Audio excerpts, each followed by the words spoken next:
Inilah rumah lokasi terjadinya pembunuhan seorang anak berusia 9 tahun, anak dari politisi PKS. Tampak karangan bunga ucapan duka cita di rumah ini. Akses masuk ke dalam rumah ini hanya bisa melalui pintu depan ataupun belakang. Sementara rumah juga dipagari tinggi dengan kawat berduri di atasnya. Hingga kini, polisi masih melakukan penyelidikan terhadap kasus pembunuhan anak politisi PKS di kota Cilegon, Banten. Dari proses pemeriksaan saksi, polisi mendalami peran dan alibi orang dekat korban saat peristiwa pembunuhan terjadi. Polisi membantah rusaknya CCTV di rumah politisi PKS tersebut menghambat pengungkapan kasus karena penyidik sedang memeriksa alat bukti lainnya dari TKP.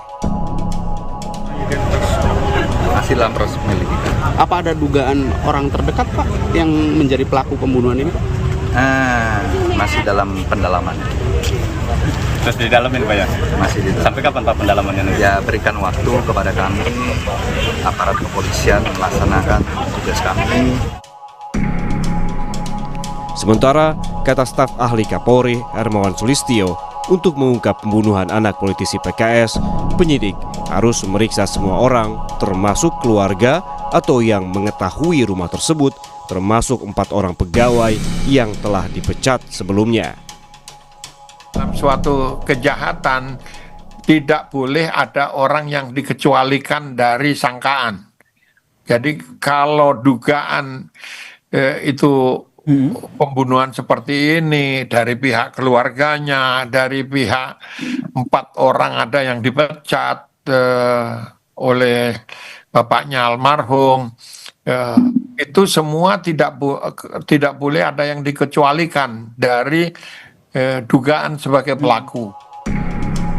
Kriminolog Universitas Indonesia Hanifah Hasna menyebut sejumlah kemungkinan bisa saja terjadi untuk mengungkap siapa pelaku pembunuhan. Namun, Hanifah menyatakan kondisi rumah yang diketahui hanya bisa diakses oleh orang tertentu dan tidak ditemukan kerusakan dalam rumah tersebut, ada kemungkinan pelaku berasal dari orang terdekat yang memiliki akses pada rumah tersebut. Karena rumah hanya bisa diakses oleh orang-orang tertentu dan tidak ada tanda kerusakan, sehingga pelaku sangat mungkin berasal dari orang-orang dari lingkaran yang paling dekat dengan korban. Dan dia pasti memiliki akses, memiliki kepercayaan tertentu atau pengetahuan tentang rumah dan rutinitas penghuninya. Jadi ini menyangkut orang-orang yang dikenal korban atau keluarga.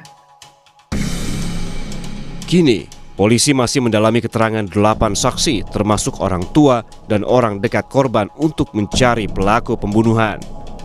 Polisi juga masih menunggu hasil otopsi korban. Kini publik menunggu polisi untuk mengungkap siapa pelaku pembunuhan anak politisi PKS. Tim Liputan, Kompas TV.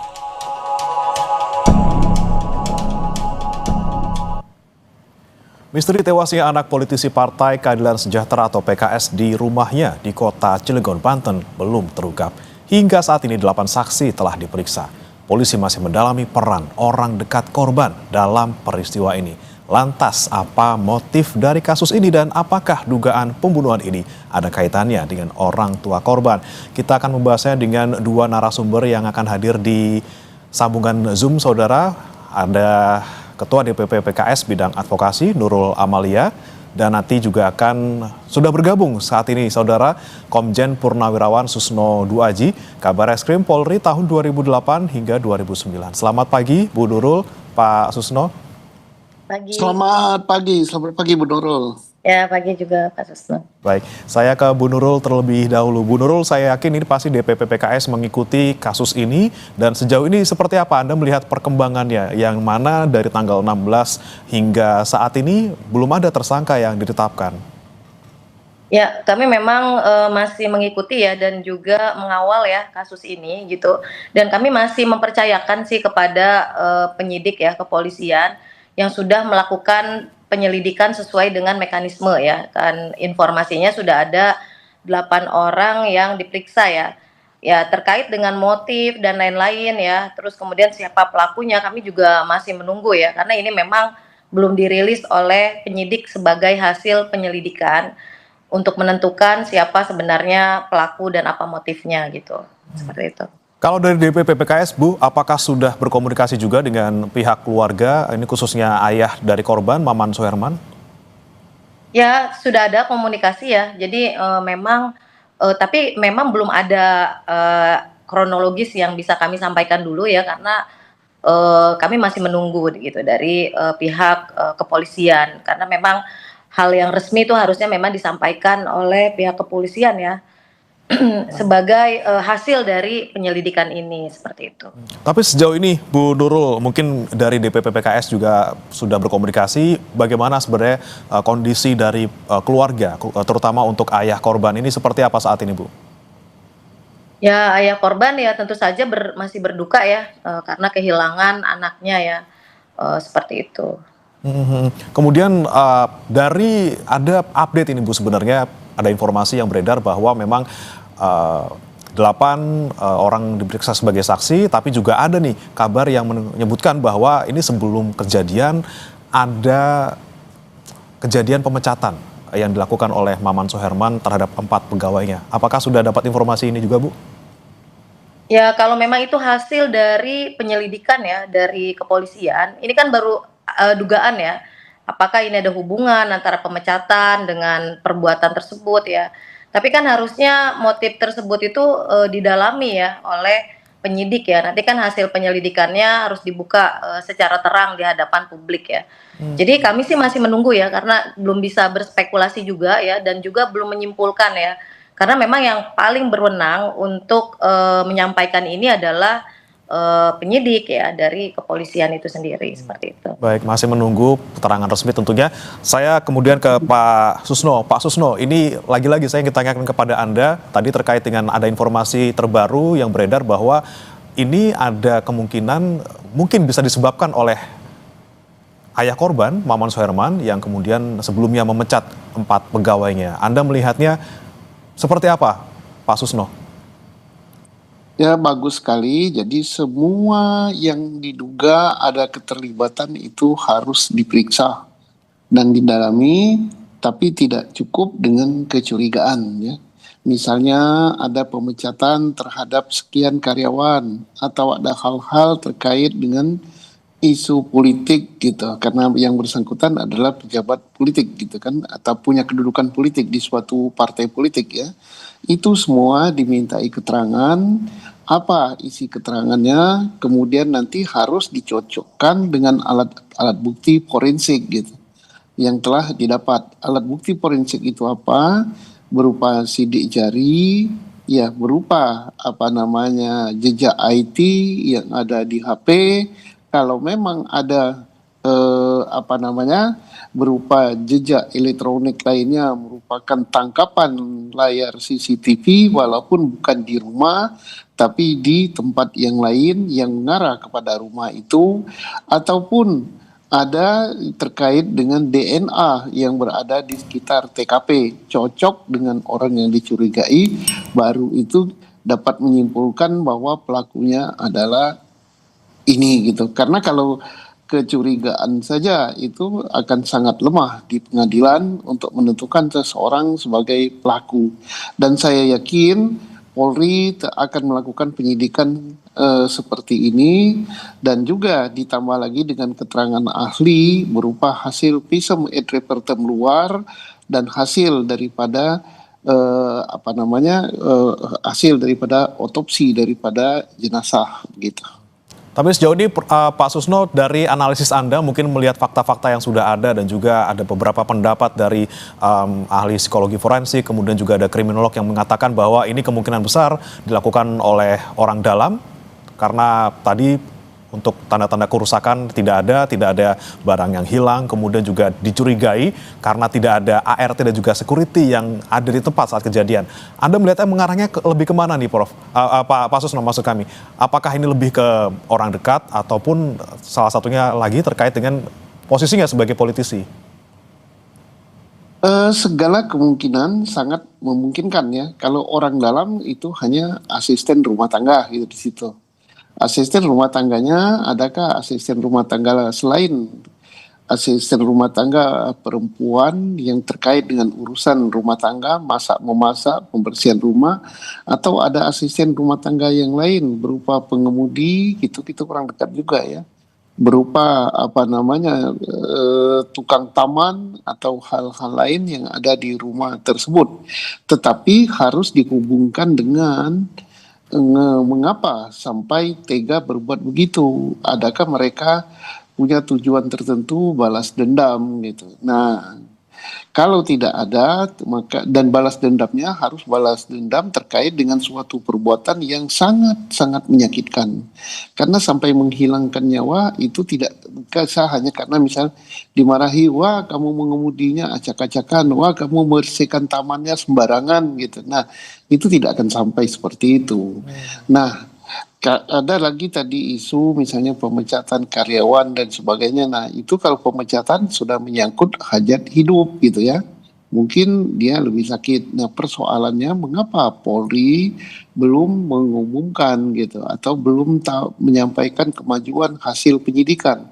Memang demikian untuk kasus yang tidak tertangkap tangannya, apalagi untuk kasus-kasus yang sangat peka seperti pembunuhan ini. Polri tidak bisa sembarangan, tapi dia harus mengumpulkan alat bukti yang lengkap, khususnya yang bersifat saintifik, ya, yang tidak terbantahkan. Soalnya kalau misalnya belum apa-apa sudah diumumkan, maka Polri bisa-bisa seorang yang sudah diumumkan tapi tidak lengkap alat buktinya, kemudian dilepas lagi, maka akan kacau penyidikan itu dan kepercayaan kepada Polri akan terkikis gitu. Tentunya pendalaman harus dilakukan secara cermat gitu ya Pak Susno, jangan sampai Betul diumumkan tapi ternyata masih belum matang gitu apa yang kemudian diselidiki. Saya ke Bu Nurul lagi, Bu Nurul, ini masih berjalan kasus ini, kemudian beredar lagi tadi yang saya sampaikan ada terkait isu pemecatan kepada pegawai, kemudian sebelum ini juga ada sempat beredar bahwa ini berkaitan dengan posisi dari ayah korban yang sebagai seorang politisi di PKS gitu ya, bahkan 2 hari sebelum kejadian ini yang bersangkutan baru dilantik di PKS Cilegon. Ini kalau Anda melihatnya, Bu Nurul, apakah memang sudah tidak ada kaitannya lagi nih terkait dengan posisi dari ayah korban sebagai politisi PKS? Ya, memang betul ya, ayah korban ini sudah dilantik ya untuk menjadi Dewan Pakar ya di PKS Kota Cilegon. Tapi kan memang terkait dugaan apakah ada hubungan antara kegiatan sebagai politisi ya dengan kejadian ini, kan ini kita masih terlalu dini lah untuk menyimpulkan ke sana ya, karena penyidik sendiri kan sudah menempuh berbagai macam ini ya mekanisme dan prosedur dalam penyelidikan. Jadi kami menunggu saja nanti kan ketika sudah disimpulkan siapa pelakunya, terus kemudian apa motifnya, nanti di situ baru kita sama-sama mengetahui ya apakah ini memang ada hubungannya dengan aktivitas politik atau memang ada hal lain yang bisa saja kemungkinan itu terjadi gitu, seperti itu. Tapi kalau dari DPP PKS sendiri, Bu Nurul, apakah sudah juga mungkin menyelidiki atau misalnya berkomunikasi dengan PKS di Kota Cilegon terkait dengan mungkin keseharian dan juga aktivitas politik dari Maman Soeherman sendiri? Ya, sejak awal memang terjadinya peristiwa ini ya, jadi kami memang sudah berkomunikasi dengan PKS di Kota Cilegon ya dan di Banten ya. Jadi ya sampai saat ini mereka masih melakukan pengawalan ya, kemudian pendampingan ya terhadap keluarga korban seperti itu gitu. Jadi ya komunikasi masih tetap dilakukan itu. Baik. Saya ke Pak Susno lagi. Pak Susno, kita lihat kembali fakta yang ditemukan di tubuh korban bahwa ada 19 tusukan dan juga ada 3 luka memar di sana. Anda melihatnya dari fakta ini apa? Apakah ini memang dilakukan oleh orang yang secara aksidental gitu ya, bukan direncanakan, bukan oleh orang profesional, atau seperti apa, Pak Susno?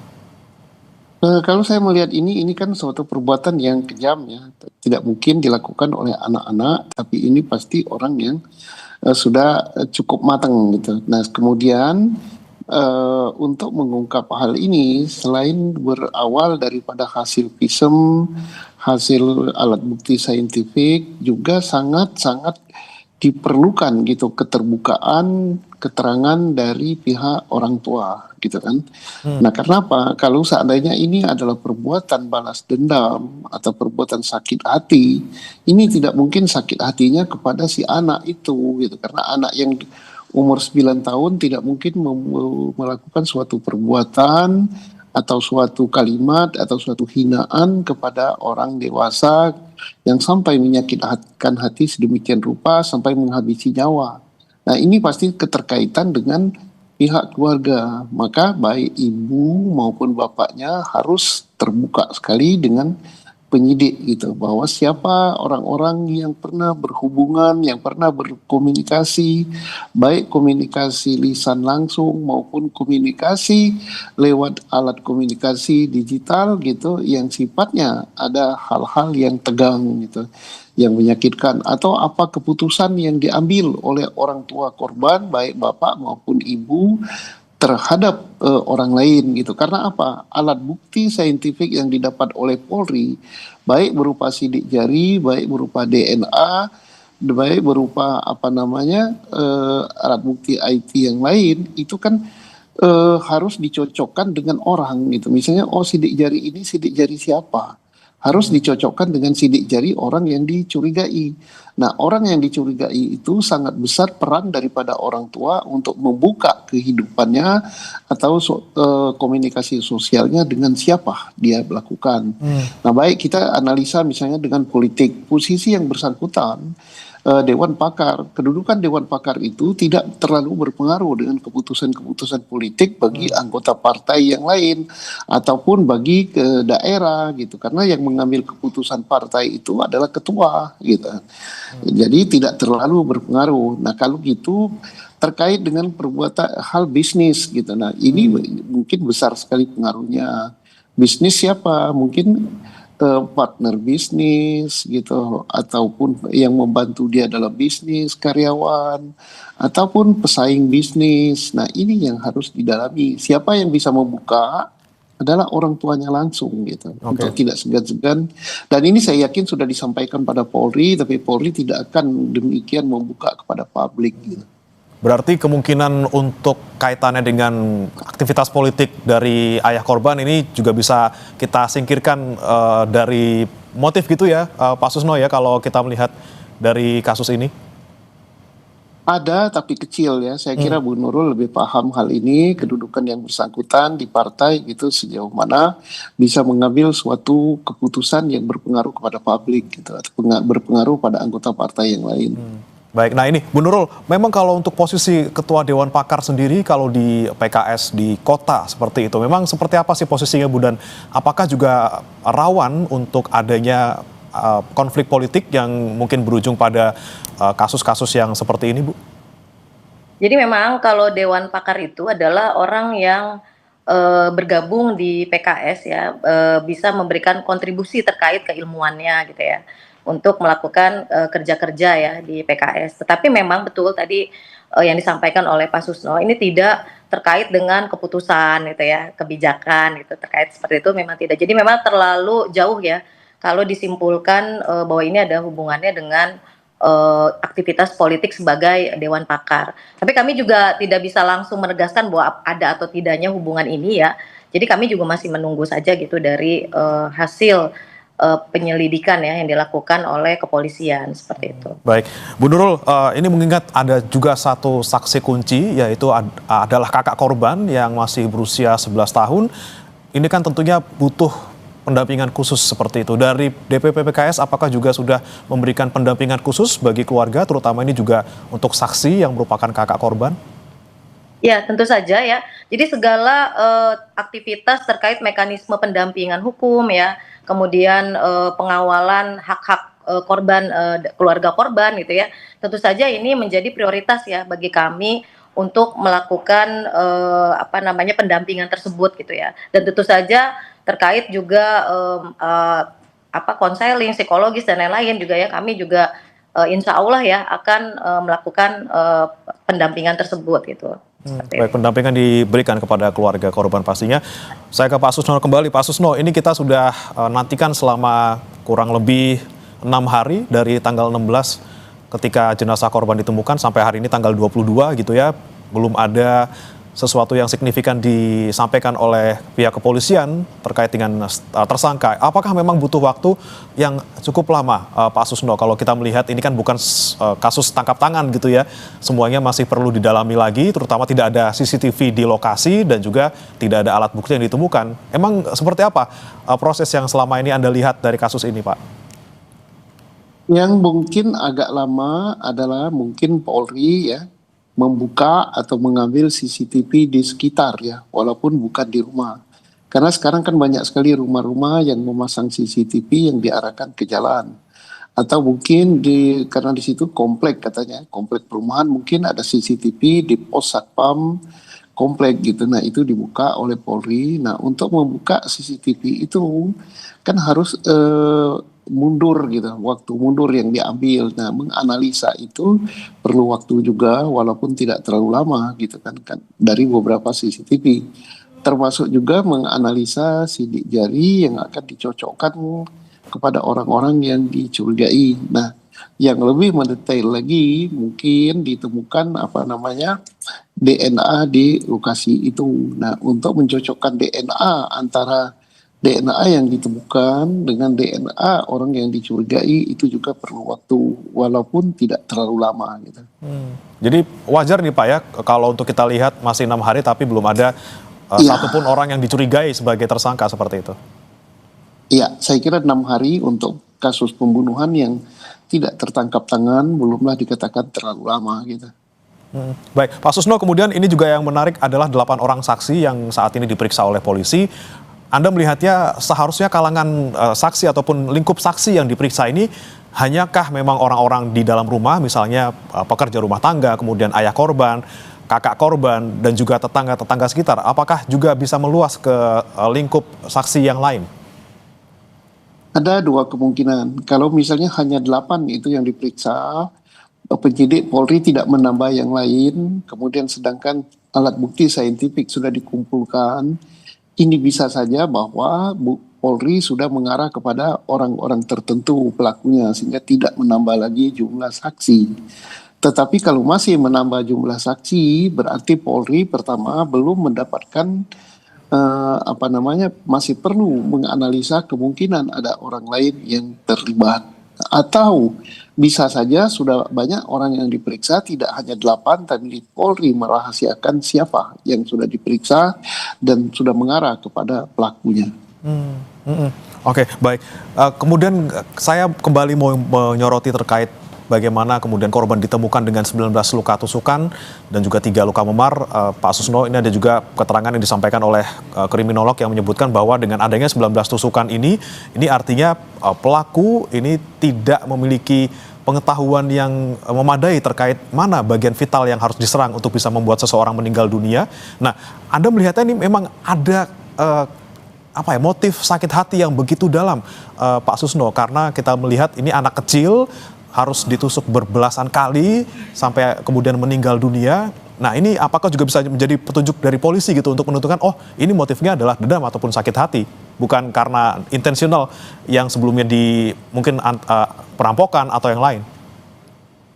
Ya, kalau misalnya titik mematikan gitu untuk orang melakukan pembunuhan, saya kira semua orang tahu ya bahwa tusukan di dada atau tusukan tepat di ulu hati, itu kan titik-titik yang sangat mematikan, atau kepala gitu, itu sangat mematikan. Tetapi mengapa tidak dilakukan gitu? Nah, ini mungkin ya bukan karena si pelaku tidak tahu titik yang mematikan, tetapi ini bisa dilakukan karena tadi dalam keadaan emosional, amarah yang sangat tinggi, dia melakukan perbuatan-perbuatan yang sangat-sangat tidak manusiawi gitu. Nah, ini kemungkinan-kemungkinan yang bisa terjadi. Nah, mari kita lihat nanti.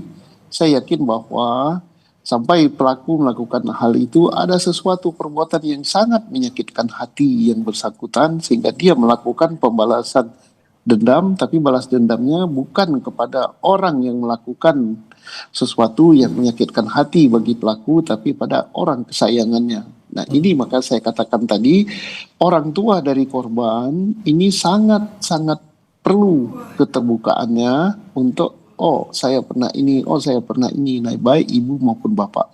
Dan saya yakin hal ini sudah disampaikan kepada penyidik, sehingga penyidik mungkin tidak terlalu sulit lagi mencari siapa pelakunya, hanya tinggal mencocokkan dengan alat bukti saintifik yang sudah didapatkan. Baik. Saya ke Bu Nurul lagi. Bu Nurul, mungkin pendampingan psikologis untuk anak yang masih 11 tahun ini, saksi yang merupakan kakak korban, diberikan oleh DPP PKS. Kemudian bagaimana dengan pendampingan hukum untuk kasusnya? Bu Nurul, apakah juga sudah diberikan? Ya, kami sudah berkomunikasi ya dengan bidang advokasi di DPW Banten ya, juga di PKS Kota Cilegon ya.